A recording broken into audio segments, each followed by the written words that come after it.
Movie में हमें 19th century का टाइम दिखाया जाता है और एक अमीर फैमिली को दिखाया जाता है। इस अमीर फैमिली में एक बहुत ही प्यारी सी लेडी रहती है जिसका नाम है यूजीनी। फैमिली में इसकी सबसे ज्यादा इसके भाई के साथ बनती है और वही है जो इसको जानता है कि इसके अंदर स्पेशल किस्म की एबिलिटीज हैं। ये मरे हुए लोगों से बात कर सकती है। वो जानता था कि ये उनके दर्द को समझती है। जब भी ये मरे हुए लोगों से कम्युनिकेट करती थी तो ये लंबे लंबे सांस लेती थी। सामने वाला देखकर इसको ऐसा समझता था जैसे कि ये कोई पागल है। जैसे जैसे ये बड़ी हो रही थी इसको मरे हुए लोगों के मैसेजेस मिला करते थे। एक दिन जब ये अपनी ग्रैंड माँ को सुलाने के लिए आई थी, इसकी ग्रैंड माँ इससे पूछती है क्या तुम अपनी फ्रेंड के फ्यूनरल पर गई थी? तो ये नॉर्मल लोगों की तरह जवाब नहीं देती और कहती है कि हाँ मैं अपनी दोस्त के फ्यूनरल पर गई थी। वो कहती है कि मुझे वहाँ पर बहुत सारे लोगों से बात करने का मौका मिला। दरअसल ये यहाँ पर मरे हुए लोगों के बारे में बात कर रही थी। इसकी ग्रैंड माँ को भी इसके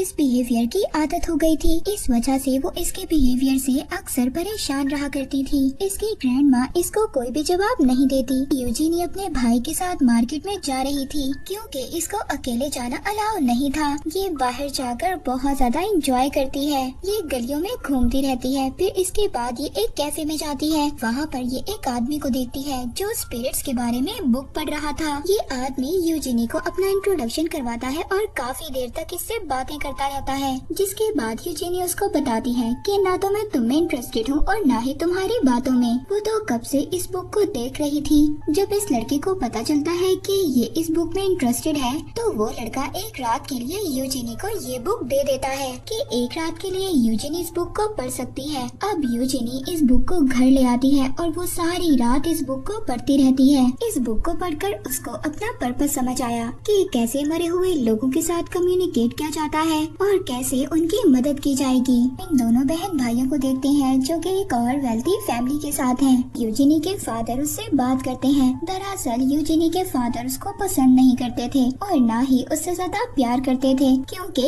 यूजीनी अपनी फादर की एक्सपेक्टेशंस के खिलाफ थी। यूजीनी के फादर को ऐसी लड़कियां बिल्कुल भी पसंद नहीं थी जो हम्बल होती हैं और गरीब लोगों का ख्याल रखती हैं। कि यूजीनी अमीर होने की डेफिनेशन को समझ नहीं पाई। वो समझते थे जो गरीब लड़कियां होती हैं वो काइंड और हम्बल होती हैं और वो लड़कियां गरीबों की तरह ही लगती हैं। वो अमीर लड़कियां बिल्कुल भी नहीं लगती। इस तरह इनका रिलेशन बहुत ज्यादा वीक था। एक दिन जब वो अपनी ग्रैंड माँ के बालों में ब्रश कर रही थी, ये उसकी रोजाना की रूटीन थी। तभी अचानक से एक डेथ सोल उससे बात करने की कोशिश करती है। यानी कि कोई मरा हुआ इंसान उससे बात करने की कोशिश कर रहा था। ये यकदम से अपनी ग्रैंड माँ की केयर को छोड़ देती है। तम से जाकर ड्रॉर में बहुत सारी चीजें निकालती है और यहाँ तक कि उसको एक नेकलेस मिलता है। ये नेकलेस देखकर उसकी ग्रैंड माँ बहुत ज्यादा हैरान हो जाती है क्योंकि ये नेकलेस उनके हस्बैंड ने उनको बहुत सालों पहले गिफ्ट किया था, जो कि ग्रैंड माँ को लगता था कि चोरी हो गया है क्योंकि इतने सालों से ये नेकलेस मिल नहीं रहा था। तो यूजीनी की ग्रैंड मदर उससे पूछती है कि ये नेकलेस यहाँ पर है, इसके बारे में तुम्हें किसने बताया? तभी हम देखते हैं कि यूजीनी की कंडीशन ठीक नहीं है। यूजीनी बताती है कि अभी अभी ग्रैंड पा ने मुझसे बात की है। उन्होंने मुझे बताया था कि ये नेकलेस कहाँ पर है। अगली सुबह यूजीनी की मदर उसको उठाने आती है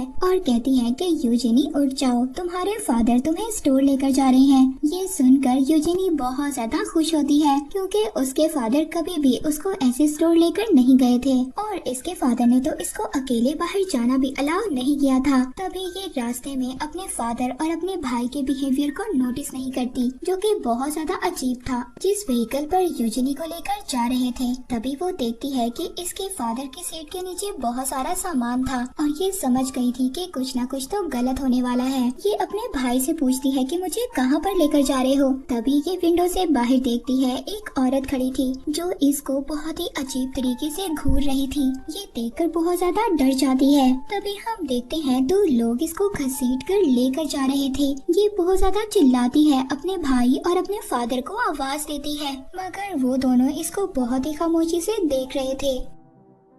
फिर यूजीनी को अंदर ले जाया जाता है। तभी हम यूजीनी के भाई को देखते हैं जिसको वॉमिट हो रही थी। वो बहुत ज्यादा डरा हुआ था क्योंकि वो काफी ज्यादा शर्मिंदा था कि वो अपनी बहन को ऐसी जगह पर लेकर आया है, ये लोग उसके साथ क्या करेंगे। तभी हम यूजीनी को देखते हैं, उसको अंदर लाया जाता है और उसको एग्जामिन किया जाता है। तभी वो चिल्ला चिल्ला कर सबसे कह रही थी कि मैं पागल नहीं हूँ, जैसे कि इसकी जिंदगी का तो एक ही मकसद था, इसने प्रूव करना था कि वो पागल नहीं है। अब यूजीनी को एक रूम में ले जाया जाता है। वहाँ पर बहुत सारी लेडीज थी जो पागल थी और कुछ लेडीज वहाँ पर ऐसी थी जो यूजीनी की तरह थी, वो पागल नहीं थी। उनको टॉर्चर कर कर पागल कर कर यहाँ पर रखा गया था। यहाँ पर एक और लेडी थी जो बिल्कुल यूजीन की तरह थी, वो यूजीनी की हेल्प भी करती है उसको यहाँ पर सेटल होने में। तभी हम देखते हैं कि यूजीनी की फ्रेंड को ट्रीटमेंट के लिए बुलाया जाता है। उसको बहुत सारे मेल डॉक्टर्स बुलाते हैं। ये देखते हैं कि वो उसको एक पेशेंट की तरह ट्रीट नहीं कर रहे थे बल्कि एक ऑब्जेक्ट की तरह ट्रीट कर रहे थे।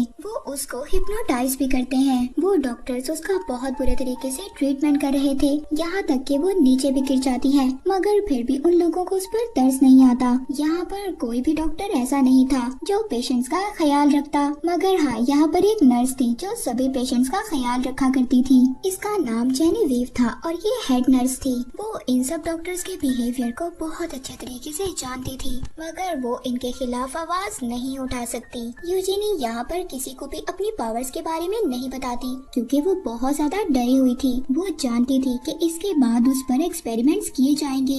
एक दिन वो जेनेविव को उसके सिस्टर के मैसेज के बारे में बताती है। एक्चुअली में जेनेविव की सिस्टर जिसकी डेथ हो गई थी वो कांटेक्ट करती है यूजीनी से, मगर वो हेड नर्स यूजीनी पर बिल्कुल भी ट्रस्ट नहीं करती। मगर जब यूजीनी उसको खास सीक्रेट बातें बताती है जो सिर्फ जेनेविव और उसकी सिस्टर के दरमियान में थी, तो वो शॉक्ड रह जाती है, मगर वो यूजीनी से कुछ भी नहीं कहती और वहाँ से चली जाती है। इसके बाद अगले दिन यूजीनी की फाइनल इवैल्यूएशन थी और वहाँ पर डॉक्टर्स ने यूजीनी से बहुत सारे क्वेश्चंस करने थे और वो इन सभी क्वेश्चंस में यूजीनी से ये एडमिट करवाता है कि वो अभी भी स्पिरिट से बात करती है। अब जब ये इस बात को मान जाती है तो डॉक्टर्स कहते हैं इसको और ज्यादा देर इस असाइलम में रखा जाएगा। यूजीनी को ये सुनकर डॉक्टर्स पर गुस्सा आ जाता है। वो डॉक्टर्स पर चिल्लाती है, मगर यहाँ चिल्लाकर वो बहुत बड़ी मिस्टेक कर देती है। इसके चिल्लाने से डॉक्टर ये कंफर्म कर देता है कि इसको हिस्टेरिया है। हिस्टेरिया में पेशेंट्स को एक बॉक्स में रखा जाता है और ये बॉक्स कोई ऐसा वैसा बॉक्स नहीं बल्कि ये बॉक्स आइस से भरा होता है और पेशेंट को इस बॉक्स में घंटों के लिए रखा जाता है, यहाँ तक कि उनकी बॉडी बिल्कुल नम हो जाती है और उनको कोई भी पेन फील नहीं होती। ये ट्रीटमेंट करने से पेशेंट ठीक नहीं होता। इस ट्रीटमेंट से तो पेशेंट की हालत और ज्यादा खराब हो जाती है, मगर यहाँ पर डॉक्टर्स का ये मानना था कि इस पेशेंट से लेडीज खास तौर पर ठीक हो जाती हैं। यूजीनी को भी ये ट्रीटमेंट दिया जाता है। ये डॉक्टर्स के सामने बहुत ज्यादा चिल्लाती है कि मैं पागल नहीं हूँ, प्लीज मुझे ये ट्रीटमेंट मत दो, मगर कोई भी इसकी बात नहीं सुनता। इसके बाद हम हेड नर्स जेनेविव को देखते हैं जो अपने घर वापस जा रही थी। तभी वो नोटिस करती है कि उसका पीछा कोई कर रहा है और तभी उसे पता चलता है कि उसका पीछा तो यूजीनी का भाई कर रहा था। ये अपनी बहन के बारे में बहुत ज्यादा परेशान था। ये जेनेविव को बताता है कि मेरी सिस्टर के पास स्पिरिट से बात करने की पावर्स है और वो अब अपनी बात को प्रूव करने के लिए उसको यूजीनी की बुक भी देता है और कहता है कि ये बुक मेरी बहन को दे देना। वो हेड नर्स वो बुक ले लेती है जो उसने यूजीनी को देनी थी। अब वो भी इस मैटर में बहुत ज्यादा इंटरेस्ट ले रही थी। हम देखते हैं कि वो सारी रात इस बुक को पढ़ने में लगा देती है और जब वो उस बुक का कंटेंट पढ़ती है तो वो काफी ज्यादा डिस्टर्ब हो जाती है। बुक पढ़कर अब उसको यही लगता है कि यूजीनी बिल्कुल सच कह रही थी, उसने मेरी बहन से बात की है। दूसरी तरफ हम असाइलम में देखते हैं, वहाँ पर यूजीनी को उस ट्रीटमेंट से आजाद कर दिया गया था। यूजीनी की हालत बहुत ज्यादा खराब थी क्योंकि वो इतनी देर तक बर्फ में लेट कर आई थी। हम देखते हैं कि वो रात को सो भी नहीं पाती। इसके बाद हेड नर्स जेनेविव इसके पास आती है। वो इससे बात करती है क्योंकि वो अपनी मरी हुई बहन से बात करना चाहती थी और वो यूजीनी से ये भी कहती है कि अगर तुम अपने भाई से मिलना चाहती हो तो मैं तुम्हारी मदद करूँगी और साथ ही वो उसको वो बुक भी देती है जो यूजिनी के भाई ने उसको देने के लिए दी थी।